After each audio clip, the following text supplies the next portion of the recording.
Meio-dia e 15, de volta com o Opinião no Ar. Hoje a gente recebe o vereador Fernando Holliday, aqui da cidade de São Paulo. Vereador, então, a gente encerrou o bloco anterior. Faltou a sua resposta à pergunta do Rodrigo Constantino sobre a avaliação da gestão municipal do prefeito Bruno Covas, que também foi reeleito. Ele que cometeu pelo menos duas grandes barbeiragens, eu diria assim, recentemente, na condição da pandemia, ao impor aquele rodízio sem pé nem cabeça de veículos, que acabou superlotando o transporte público aqui na cidade de São Paulo, e também a viagem ao Rio de Janeiro para acompanhar a final da Copa Libertadores. Ele que é torcedor do Santos, num momento em que a cidade estava completamente estrangulada pelo fechamento de bares, restaurantes, entre outros setores.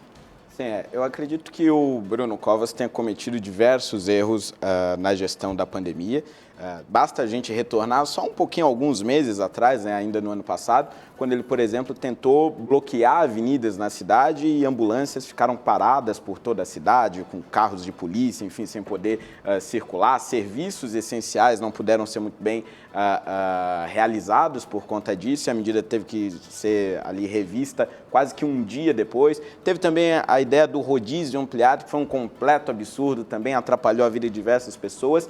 E agora, nesse início de 2021, faltou novamente uma sensibilidade, não só por ele ter ido ao Maracanã, mas também por conta desses fechamentos grotescos de comércios na cidade de São Paulo, que, por mais que ano passado entendêssemos como necessários, por mais que o mundo estivesse seguindo por este caminho, nós não tivemos muito estudos sobre se essas medidas realmente estavam sendo efetivas ou se o grande problema realmente eram as festas clandestinas, que continuam acontecendo por toda a cidade, aliás, continuam acontecendo por todo o estado, e não há uma política verdadeira de combate a esse tipo de aglomeração.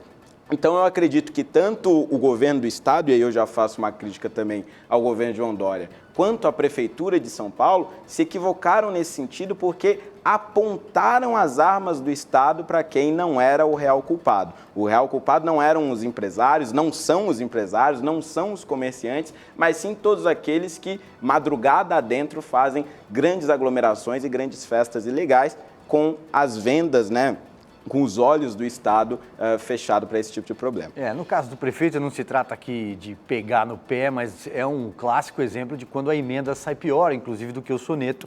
Ele foi ao estádio e depois justificou a sua ida, dizendo, olha, eu tenho o direito de ir como cidadão, até atribuiu, de alguma forma, as questões de saúde que ele vem passando. É claro que ele tem o direito, mas também todo cidadão tem o direito,